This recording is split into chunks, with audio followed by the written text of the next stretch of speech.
One of my all-time favorite quotes is from the national treasure, Mr. Rogers, who once famously said, "When I was a boy and I would see scary things in the news, my mother would say to me, 'Look for the helpers.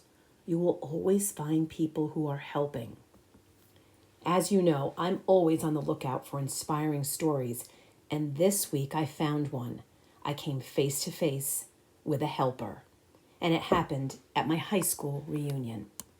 Stay tuned with me as I share this inspiration with you.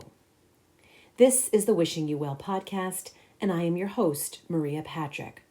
I'm a health coach who specializes in helping people to use food as medicine.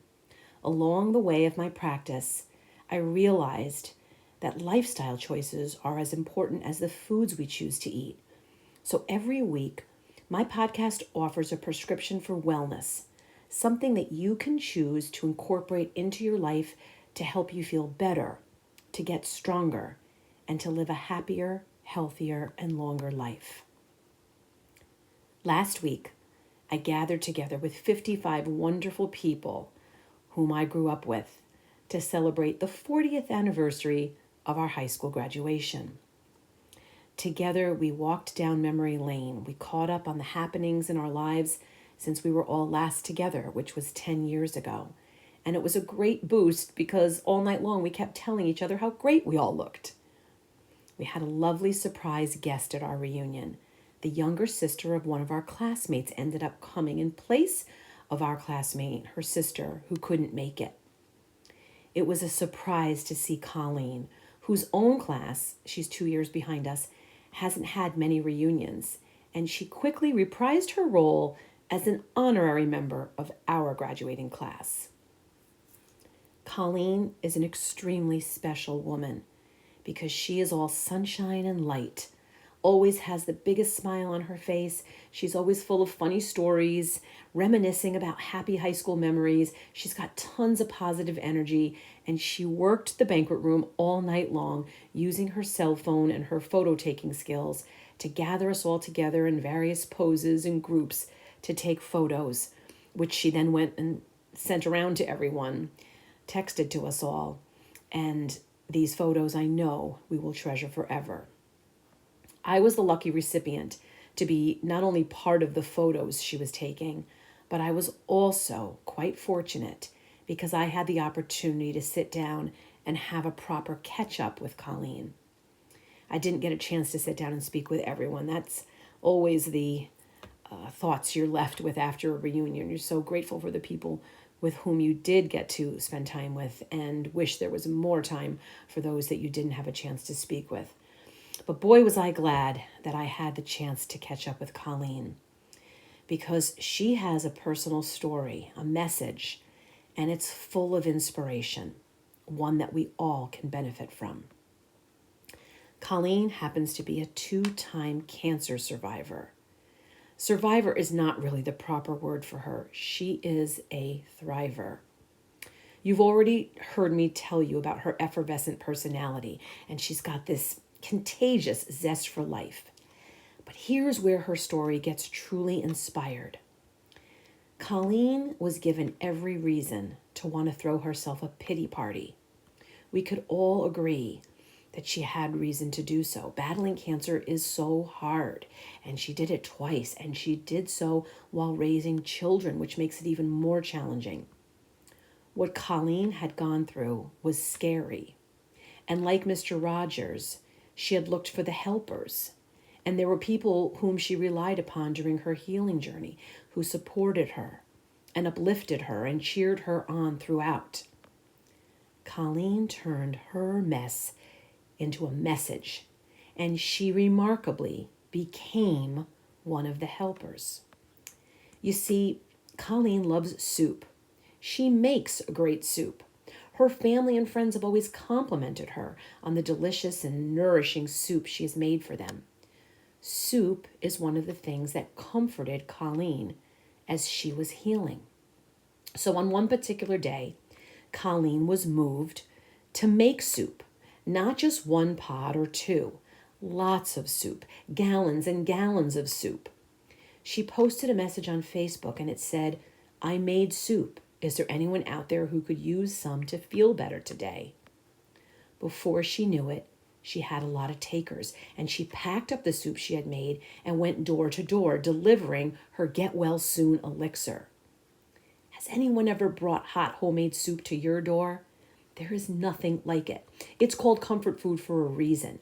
Not only because it's hot and fresh and because it's loaded with vitamins and nutrients, which will bring you comfort and make you feel better, but also it's just so comforting to know that someone thought enough of you to make you something healthy and delicious and take the time to not only make it, but to deliver it to you so that you can soon feel better. What a gift. For Colleen, her homemade soup became the gift that kept on giving. You see, Colleen's soup started a movement. The recipients enjoyed her soup so much, they asked if there would be more. The requests for seconds and thirds were soon followed by something quite wonderful and miraculous. I couldn't believe all of this when she was telling me the story. People offered to purchase ingredients so she could make more soup. She started receiving gift cards in the mail to help her stock up on stock and veggies and the other ingredients. Offers came in from people who were willing to help chop vegetables and to help package the soup and help deliver the soup. Colleen ended up developing more and more soup recipes and started making more and more soup. She took out a pen and she drew a simple picture, a line drawing actually, she showed it to me, of a bowl of soup, and it became the logo for the Facebook page she created for her community soup movement. The people in Colleen's town didn't need to look very far for one of the helpers, because there was one right there in their midst.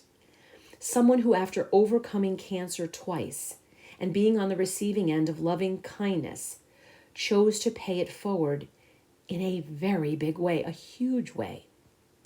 Just like at my class's recent reunion, Colleen's energy was contagious and loving and positive and full of hope. She got up off her couch, she got into her kitchen, and she did something. She did something to help others. And what she ended up doing was causing a chain reaction and an inspiration. You've heard it said before, and it bears repeating here. Giving is good for your health. As you help others, your brain secretes the feel-good chemicals such as serotonin, dopamine, and oxytocin. Serotonin regulates your mood. Dopamine gives you a sense of pleasure, and oxytocin creates a sense of connection with others. Colleen did all of that. When you do things for others, it not only helps them, but it makes you feel more engaged and hopeful. Colleen told me how empowering the soup movement became for her as well as her community. It makes you feel more engaged and hopeful. It's helping others is associated with greater health, well-being, and longevity. Research has shown that helping others can improve not only your self-confidence and your self-esteem, but also your self-awareness, while at the same time it can reduce symptoms of depression. There's no pity party for yourself when you are serving others. There was a study done during the pandemic that showed that people who gave blood for donation purposes found that it wasn't painful to give blood. But it was painful when you have it drawn for medical purposes. It doesn't feel as good. Right now, we are witnessing many people who are helping in the southeast of our country, the victims of Hurricane Helene and Milton. There's been so much devastation and trauma. It's important to do as Mr. Rogers said to do and to look for the helpers. Those people, the ones who are coming in and rescuing and serving those in need, are truly angels on earth. What would it be like? What would it feel like? What would you feel like if you became one of those helpers? Perhaps you could make and deliver soup, like my sweet friend Colleen. Or your help could come in the form of donated clothing and supplies to those who've lost their homes. Or maybe you know someone who could use some help raking leaves, or with their grocery shopping, or with their laundry. Whatever you decide to do and how you choose to do it, I am sure that your help will bring someone else hope and healing, while at the same time you'll be doing something wonderful and empowering and uplifting for your own health. We are, after all, I say this quite often, we are so much stronger, happier, and healthier when we support each other. Look for the helpers this week. You may just find the inspiration is coming from within. Until next time, my friends, I am wishing you well.